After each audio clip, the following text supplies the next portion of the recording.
자, 우리 함께 같이 인사하겠습니다. 오늘 이 아침에도 우리 주님으로부터 오는 크신 은혜와 평강이 여러분들과 함께 하시기를 바랍니다. 아멘. 자, 우리 주변에 있는 분들에게도 하나님의 평강이 함께 하시길 바랍니다. 인사할까요? 아멘. 자, 오늘은 온전한 관계를 이루시는 하나님의 의라는 제목으로 함께 은혜를 나누겠습니다. 이 말씀을 나누기 전에 믿음으로 함께 선포하겠습니다. 성경은 하나님의 말씀입니다. 오늘도 하나님께서 주님의 말씀의 종을 통해 이 성경의 진리를 나에게 선포하실 것입니다. 아멘. 자, 오늘은 온전한 관계를 이루시는 하나님의 의라는 제목입니다. 오늘 제목을 좀 소개하자면 하나님의 의는 무엇이냐고 물으신다면 우리가 어떤 것들을 막 이루어서 우리가 잘하며 하나님 제가 이렇게 했습니다. 하나님 멋지죠. 그게 아닙니다. 의는 무슨 뜻이냐면 옳다라는 뜻이에요. 하나님께서 옳다 하시는 게 있어요. 그게 바로 오늘 첫 번째에 나옵니다. 온전한 관계. 하나님은 부모와 자녀가 온전한 관계를 누리고 또 성도와 성도가 온전한 관계를 누리고 그 안에 하나님께서 무엇을 선포하시냐면 그게 하나님의 의야라고 말합니다. 그러면 여러분 온전한 관계는 어디에서 이루어질까? 장소 어디에서 이루어질까요? 제가 주일날마다 기대하는 건 우리 성도들의 표정입니다. 그치요 집사님? 네, 표정이 이렇게 잘 웃으시는 분이 계세요. 이렇게 성도들이 오시고 특별히 성만찬할 때 눈을 마주치고 그러면 그렇게 마음이 기쁩니다. 여러분 저도 오늘 그래서 표정에 대해서 한 가지 얘기해 보고자 합니다. 여러분 송아지나 망아지 아시죠? 송아지.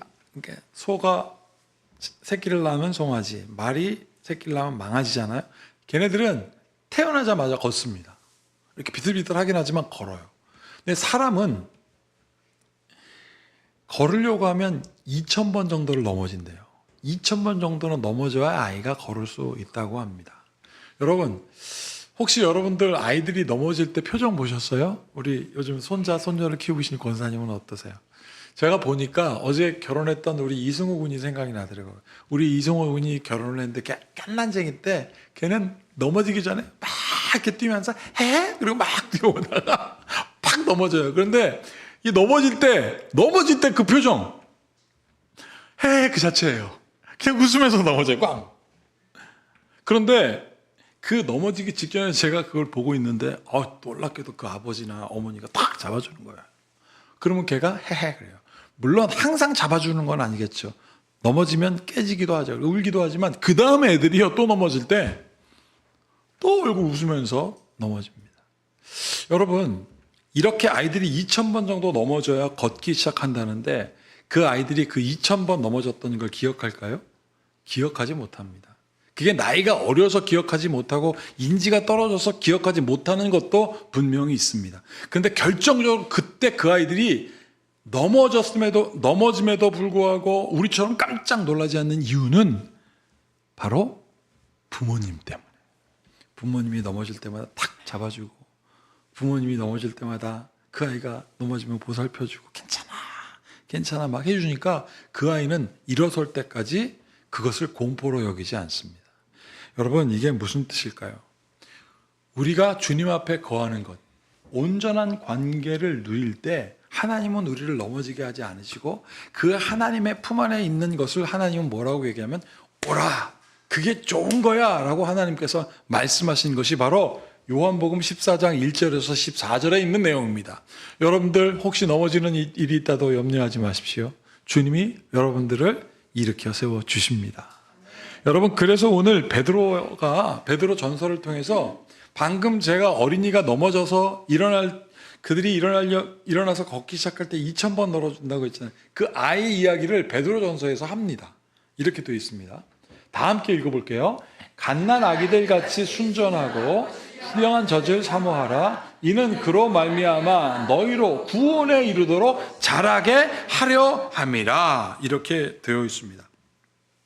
2000번 넘어져도 아이는 일어납니다. 근데 그거 기억하지 못하고 걷을 수 있는 것은 무엇 때문이라고 했습니까? 부모님이 붙들어줬고 부모님이 보호하는 장소 안에 있었어요. 장소.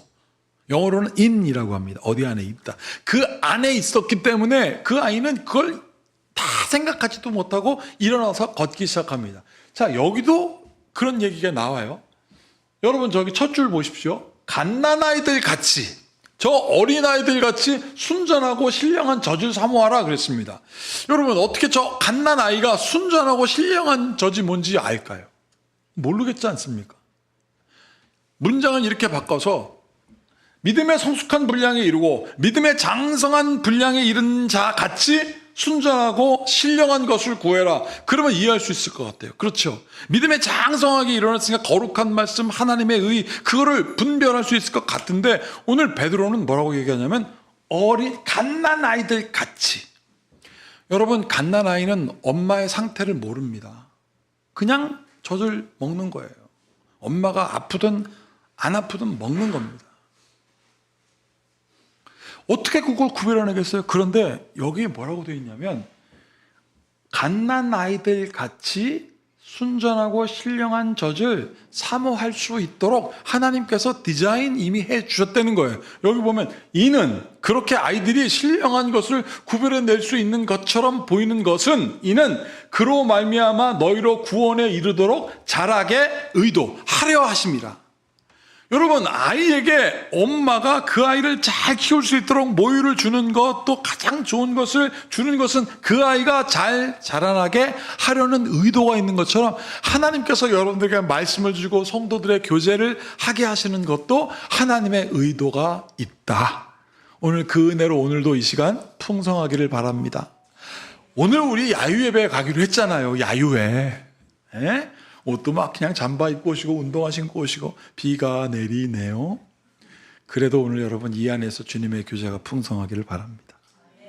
여러분 오늘 이 말씀에서 예수님께서는 그로 말미암아 너희로 구원에 이르도록 그리스도 안에 있게 하셨습니다. 그래서 오늘 제자들에게 요한복음 14장을 통해서 내 안에 있어야지, 그게 옳은 거야, 가장 안전한 것이 하나님의 의야 라고 주님께서 제자들에게 말씀하시는 거예요. 여기 보세요. 너희는 마음에 근심하지 말라. 근심하지 마. 뭘 그렇게 근심해. 넘어지는 거 2000번 넘어질까 봐 염려하지 마. 하나님을 믿으니 또 나를 믿으라. 하나님을 믿으니 또 나를 믿으라. 이게 무슨 뜻이냐면 10절에 이렇게 표현했어요. 다 같이 10절 읽어보겠습니다. 내가 아버지 안에 거하고 아버지는 내 안에 계신 것을 내가 믿지 아니하느냐. 내가 너희에게 이르는 말은 스스로 하는 것이 아니라 아버지께서 내 안에 계셔서 그의 일을 하시는 것이니라. 여러분 여기 보세요. 내가 아버지 안에 거하고 아버지가 내 안에 계셔서 너희로 온전하게 하게 하시려고, 2000번 넘어져도 넘어지지 않게 하려고 하나님께서 여기 어떻게 되어 있어요? 내 안에 계셔서 그 일을 하시는 것이다. 여러분들을 이끄시고 여러분들을 만나게 하시고 교제하시는 것이 하나님께서 하시려고 여기에 불러 모으신 것은 그냥 관계가 아니라 생명의 관계. 여러분 아이가 엄마의 모유를 먹는 거는 걔가 인지를 가지고 나 오늘 배고프니까 엄마 먹어야지. 엄마 상태가 안 좋은데 안 먹어가 아니에요. 그냥 무조건 먹는 겁니다. 그거는 생명의 관계예요. 먹지 않으면 죽어요. 엄마도 얘한테 먹이지 않으면 죽는 생명의 관계는 떼어놓을 수 없는 거예요. 이 생명의 관계를 예수님은 뭐라고 얘기했냐면 믿어라. 생명이 있는 사람들은 이것을 믿어라. 11절 내가 아버지 안에 거하고 아버지께서 내 안에 계심을 믿으라. 이거는 떼어놓을 수 없는 생명의 관계다. 그렇지 못하겠거든 경험해서 알아라. 여기 뭐라고요? 그렇지 못하겠거든 행하는 그 일로 말미암아 나를 믿으라. 예수님께서 병든 자를 고쳐주시고 많은 사람들을 먹이시고 예수님께서 사람들의 마음을 위로하셨고 이 모든 것들을 예수님께서 보여주셨지 않습니까? 그거를 봤으면 믿어라. 여러분 모든 생명체는요 그냥 알지 않습니다. 경험을 통해서 합니다. 심지어 동식물들도 다 마찬가지예요. 하나님은요 우리를 무엇인가 깨닫게 하실 때 경험을 먼저 하게 하십니다. 그 대표적인 게 바로 무엇이냐면 유전이나 진화라고 과학자들이 어렵게 얘기하지만 대표적으로 경험에서 깨닫는 게 뭡니까? 맛이잖아요. 맛. 딱 보고 저건 맛있게 생겼네. 이 얘기는 그냥 나오지 않아요. 그거랑 비슷한 걸 맛봤으니까 그렇게 생각하는 겁니다. 썩어져가지고 이상한데 맛있게 생겼는 건 없어요. 우리는 그런 경험을 했습니다. 하나님께서 여러분들에게 이미 여러분들을 이 자리까지 오게 하시고 사랑해서 관계하고 감동 주었던 경험을 오늘 잊지 마십시오. 그 경험으로 여기 뭐라고 되어 있습니까? 예수님을 믿게 된다. 여러분, 그래서 시편에 보면 그 하나님을 아는 방법, 그리고 그 하나님을 아는 사람들에게 복이 있다 그랬거든요. 그래서 시편 1편, 시편 23편에 보면 복 있는 자가 무엇인지 설명해 주었는데, 오늘 가장 안전한 곳을 하나님은 의라라고 말씀하시면서 그것을 부모님이 지켜주는 것, 2000번 넘어져도 괜찮아서 종국은 일어나게 되는 것, 그게 복인데, 시편 1편에 뭐라고 되어 있냐면 복 있는 사람은 악인의 꾀를 쫓지 않고 죄인의 길에 서지 않고 오만한 사람의 자리에 앉지도 않는다. 왜? 거기는 불안한 자리니까. 장소가 안 좋은 거니까. 그러면서 시편 23편에 뭐라고 되어 있냐면 진짜 좋은 하나님의 복은 푸른 초장으로 쉴 만한 물가로, 구체적인 장소를 얘기해 주고 있어요. 거기에 하나님은 이끄신다. 그것이 복이다. 여러분, 아주 어렵지 않아요. 복은 안전한 곳에 계십시오. 그래서 이 땅에 교회가 있는 것이고요, 그래서 믿음의 가정들이 있는 것이고요, 그래서 성도의 사귐이 있는 거예요. 오늘 우리가 읽었던 시편 146편 3절 5절에서 그러면 너희들이 이것을 가지려면 네 마음이 어떻게 되어야 되는가를 설명해 주고 있는데, 그 시편 143편을 나누기 전에 우리가 책 한 권을 함께 나누고자 합니다. 이런 책이 있습니다. 쇼펜하우 인생 수업이라는 책이 있는데 거기서 우리 마음 이야기가 나와요. 이 마음을 어떻게 먹느냐에 따라 표정이 변한대요. 자, 여기 보세요. 쇼펜하우 인생 수업이라는 책의 한 패러그래프를 제가 카피해 왔는데, 여기 보세요. 성격과 인성은 얼굴에서 드러나고 생활과 성실함은 몸의 체형에서부터 드러난다는 거예요. 그러니까 우리의 마음의 상태는 반드시 드러나게 되어 있다. 그래서 예수님은 사람을 외모로 취하지 않는다고 했던 말이 맞는 거예요. 성격과 인성은 성격과 인성이 얼굴에서 나와요. 좋은 성격, 좋은 성품이 있는 사람들은 표현 얼굴에 나오고, 그 다음에 생활과 성실함이 체형에서 나오니 저 사람들이 어떤 삶을 살겠습니까? 마지막 보세요. 자, 두 번째 줄 마지막에서 읽겠습니다. 몸을 낮출수록 더 겸손해지고, 그 다음에 뭐라고 써 있습니까? 마음은 비울수록 더 편안해지고 행복은 더 커진다 라고 쇼펜하우어가 얘기했어요. 우리의 마음의 상태가 얼굴에 드러나고 우리의 삶의 태도가 우리의 몸매로 나타나고, 그리고 마음에 뭐라고 되니까 마음이 그럴수록 그 마음의 모든 더러운 것을 벗어날수록 행복해진다 했으니 우리가 어디에 있어야 되느냐? 우리 시편 146편에 이렇게 얘기하고 있잖아요. 귀인들을 의지하지 말고 도울 힘이 없는 인생도 의지하지 말라. 그러니까 거기를 의지하면 그건 불안전한 곳이라는 뜻이죠. 그 다음에 4절 5절 같이 읽어볼게요. 그의 호흡이 끊어지면 흙으로 돌아가서 그날에 그의 생각이 소멸하리로다. 야곱의 하나님을 자기의 도움으로 삼으며 여호와 자기 하나님에게 자기 소망을 두는 자는 복이 있도다.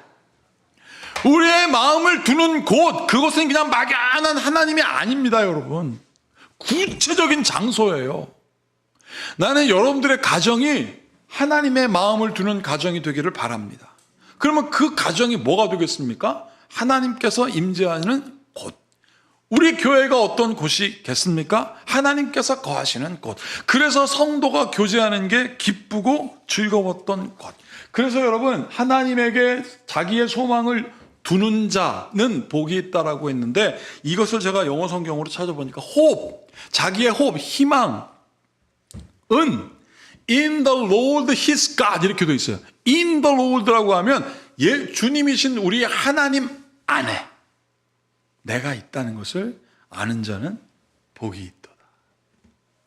여러분, 그래서 시편 23편에 보면 시편 기자인 다윗이 이렇게 노래합니다. 그 구체적인 장소를 보여주죠. 여호와는 나의 목자시니 내가 부족함이 없는 이유는 그가 나를 푸른 풀밭에 누이시고 쉴 만한 물가라는 구체적인 장소로 인도하시더라. 내 영혼을 소생시키고 자기 이름을 위하여 의의 어디요? 길로 인도하시다. 그 다음에 6절 같이 읽어보겠습니다. 내 평생의 선하심과 인자하심이 반드시 나를 따르리니 내가 여호와의 집에 영원히 살리로다. 내가 여호와의 집에서 영원히 동행해야지. 그래. 이 노래를 부르는 다윗의 표정은 어땠을까요? 막 그냥 목가적이고, 그러니까 막 내 평생의 선하심과 인자하심이 반드시 나를 막 이랬을까요? 근데 시편에 보면 대부분 이런 노래는 역설적인 상황에서 나옵니다. 어떤 표정이었냐면 굉장히 힘들고 어려운 표정, 이런 표정이었어요. 저기 보시면 이게 다윗이에요. 미친 사람 같죠. 아까 시편 23편은 배경이 사실은 있었습니다.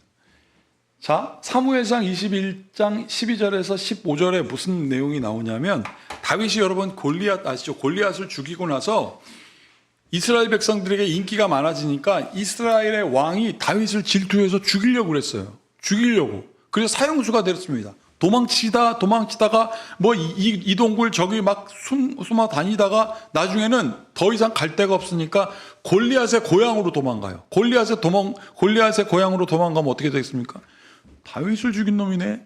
당장 죽여야지. 그런데 여러분, 역설적이게도 다윗이 거길 갔어요.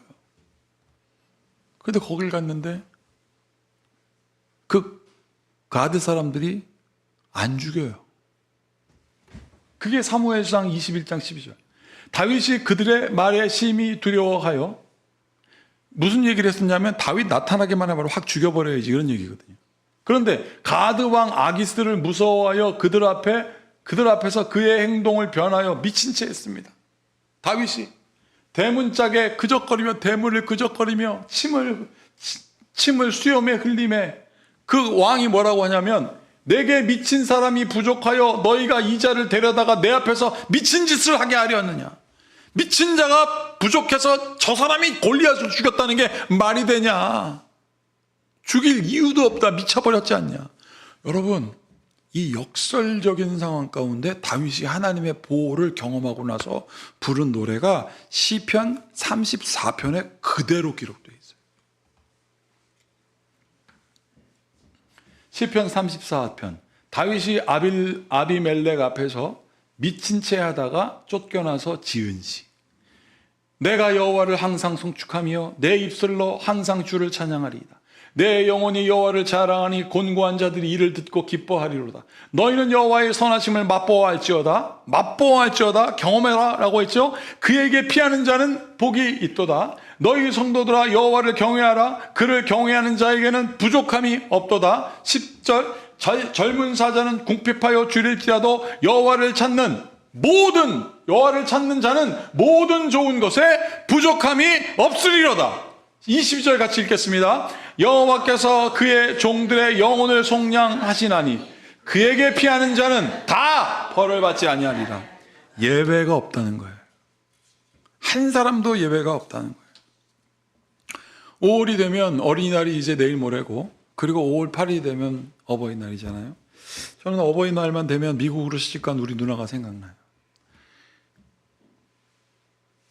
미국으로 가서 부모님 만나고 싶으니까 무슨 일만 있으면 카톡으로 전화하고 확인하고, 통화는 저희보다 더 많이 하는 것 같아요. 근데 절대적인 거리가 떨어져 있으니까 그렇게 안타까웠나 봐요. 작년에 10월달 한 3, 4개월 있다 갔음에도 불구하고 지금도. 그래서 어버이날이 되면 누나가 생각이 나는데, 이 어버이날 관련된 글을 제가 최근에 보게 되었습니다. 근데 이런 글이었어요. 이분도 미국으로 시집간 지 몇 년 만에 이제 한국을 처음으로 딱 왔습니다. 그리고 공항에서 엄마를 만난 거예요. 아빠랑. 엄마! 그러고 막 좋아요. 방방 뛰면서. 그리고 집에 딱 왔는데 집 문을 확 열었는데, 여러분 그거 아시죠? 각 집마다 그 집이 있는, 그 집 냄새 나는 거. 얘가 문 확 열더니, 그렇지, 이게 엄마 집이지. 와, 엄마 집에 오니까 행복해. 엄마 아빠 사랑해.